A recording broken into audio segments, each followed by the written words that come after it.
BFM Bourse, la carte IMO. C'est votre agence immobilière. Chaque après-midi, oui, on est au contact de l'ensemble de vos placements, de vos préoccupations financières. Évidemment, l'immobilier est au cœur, l'immobilier passion des investisseurs français. Alors avec la crise, certains d'entre vous veulent générer des revenus complémentaires pour sécuriser leur situation. On va vous apporter des clés pour optimiser vos investissements locatifs. Essayez d'en tirer le meilleur. Avec Arnaud Accard, il vient de nous rejoindre, le président fondateur d'Imo Direct. Bonjour. Bonjour Guillaume. Imo Direct, c'est une agence immobilière 100% en ligne, dédiée à la recherche de locataires et de gestion locative. Vous vous adressez quand même à beaucoup de monde là. La gestion locative en France, c'est 7 millions de lots, pas mal. Or, une bonne partie, la majorité de ces 7 millions de lots sont aujourd'hui en gestion directe par les bailleurs. Pourquoi si peu de monde accepte de confier son bien en gestion locative à des professionnels comme vous, par exemple? Écoutez, merci déjà de m'accueillir. C'est même plus que la moitié, puisque d'après les chiffres qu'on a, c'est plutôt de l'ordre de 70% qui sont en autogestion. Ces propriétaires bailleurs, ça peut s'expliquer pour moi selon deux phénomènes. Le premier, c'est la tarification. Pourquoi les agences immobilières facturent une mise en location sur un pourcentage de loyer, un mois de loyer, 75% d'un mois de loyer, ça n'a pas de sens. Ce qui compte, c'est les mètres carrés. Pourquoi? Sinon, vous allez facturer 4 fois plus cher à Paris qu'à Clermont-Ferrand, par exemple. Donc, alors que le travail est le même. Et pour la gestion, c'est exactement la même chose. Pourquoi facturer un pourcentage? Donc, c'est pour ça que Imo Direct, entre autres, a sorti un forfait. Et on a d'ailleurs démontré que notre métier n'a strictement rien à voir avec le montant du loyer. Ça, c'est le premier point. Et le deuxième point, il faut être spécialisé. C'est vrai que dans le métier des agences, on peut faire 4 métiers: la transaction, le syndic, la location, la gestion. Sont des métiers qui n'ont rien à voir. Et donc, on pense qu'avec une spécialisation, on devient meilleur. Et on est fiers d'ailleurs, parce que selon nos derniers chiffres, à peu près 3 ventes sur 4 proviennent de l'autogestion. Donc on arrive à amener... Pas mal. Voilà, Vous les attirez de plus en plus. Tout à fait. Enfin, je suis bailleur, dans une période de crise où je peux m'inquiéter d'ailleurs de la situation financière de mon locataire. Quel intérêt est-ce que j'ai de passer par la gestion locative plutôt que gérer moi-même le bien? Ça me coûtera toujours moins cher. Gérer moi-même le bien, c'est toujours plus... c'est une économie par rapport à passer par des professionnels. Alors ça c'est un leurre. Nous, tous les propriétaires qu'on récupère, je vous donne quelques exemples bien précis. Tous les propriétaires qu'on récupère qui étaient en autogestion, la plupart du temps, à 70-80%, ils n'ont jamais réaugmenté leur loyer.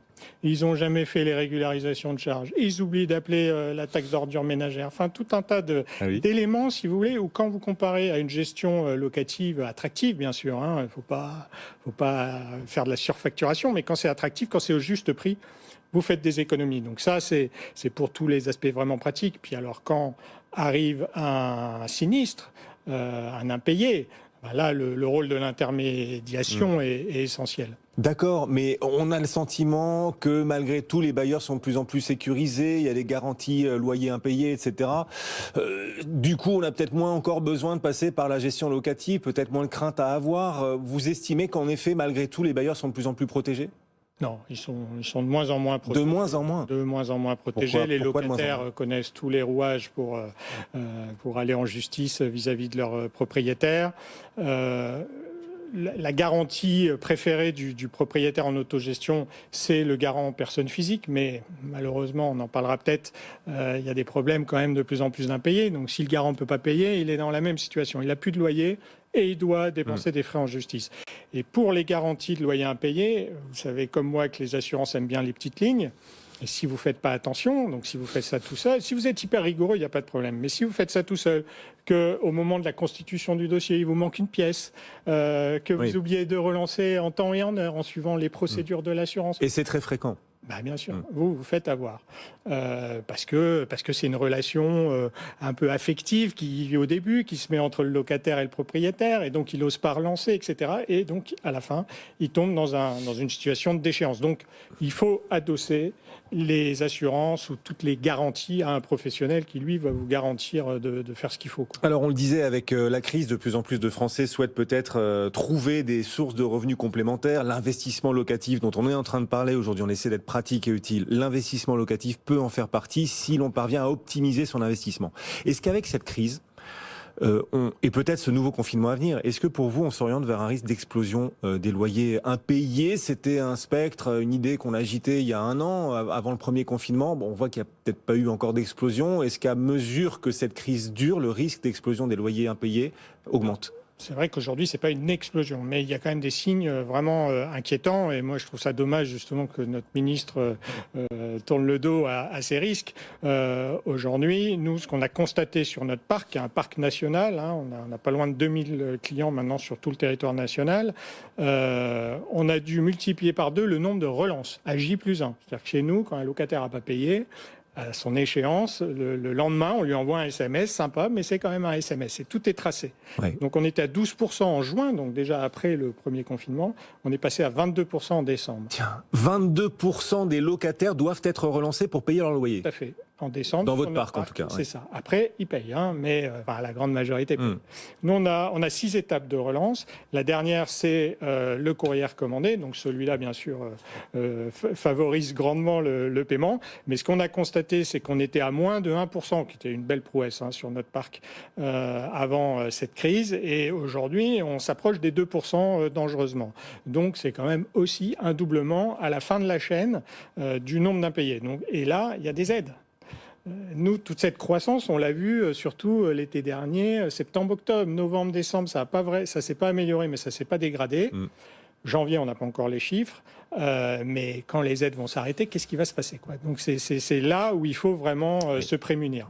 On rappelle Arnaud Accard, vous êtes président fondateur d'Imo Direct. Imo Direct avec un seul M, Imo. Bon. Un seul M, voilà, et 2 fois moins cher. Voilà, c'est une petite cocasserie aussi. Qu'est-ce que vous conseillez du coup aux propriétaires, aux bailleurs qui nous écoutent sur ce sujet sensible des impayés de loyer qui pourraient augmenter à mesure que la crise dure? Quels conseils? S'ils sont dans une phase de recherche de locataire, le seul critère, c'est la solvabilité du locataire. Il faut arrêter, oui, mais j'ai le feeling, tout ça. Non, les meilleurs escrocs sont les plus sympas. Donc, il faut regarder le côté financier. Si vous avez déjà votre locataire, nous, on fait régulièrement des opérations où, quand il n'y a pas encore d'impayé, on permet aux propriétaires de venir chez nous et de souscrire une assurance. Donc ça, c'est une possibilité. Si jamais il y a déjà des impayés et que ça commence à se tendre, le maître mot, et que vous n'avez pas de garantie, c'est de négocier. Aujourd'hui, il faut mieux négocier, faire un moratoire, essayer de conforter son locataire. Bien sûr, il faut vérifier que c'est un locataire qui ne profite pas du moment, mais les Français sont des bons payeurs. Franchement, nous, on le constate, il y a des faux, il faut les déceler, mais sinon, ce sont des bons payeurs. Donc, un locataire qui a un problème, il vaut mieux négocier avec lui. Il va y avoir énormément de dossiers, les juges vont être cléments avec les locataires. Ah bon?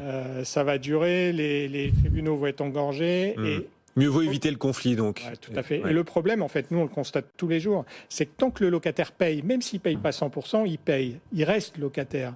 Le problème, c'est le jour où il dit, allez, j'en ai marre, je ne peux plus, il ne veut rien entendre, j'arrête de payer. Et là, ça devient compliqué. Bon, dernière question, il nous reste 30 secondes. Pour ceux qui veulent se lancer pour le coup dans l'investissement locatif, en quête d'un rendement, il y a des conseils spécifiques à apporter, des pièges à éviter pour la quête de rendement locatif? C'est les conseils classiques, oui. Ça reste un super produit. L'emplacement, bien sûr, il faut voir son prix d'achat et puis le potentiel de revente. Ensuite, c'est dans les villes moyennes qu'on trouve la meilleure rentabilité souvent. Alors, il faut faire attention. 7, 8, 9% de rentabilité oui, mais il y a eu quand même pas mal de propriétaires qui se sont fait avoir avec des rentabilités extraordinaires sur de la colocation en particulier. Et puis derrière, on n'arrive pas à louer ou alors on loue pas du tout au prix auquel on avait espéré. D'accord. Voilà. Donc après, il faut faire attention aux garanties qu'on met et bien évidemment trouver les professionnels qui ont les meilleurs rapports qualité-prix. Voilà, on n'est jamais mieux servi que par soi-même. Arnaud Accard, merci beaucoup d'être passé. Merci Guillaume. Sur notre plateau, le président fondateur d'Imo Direct. Bon retour.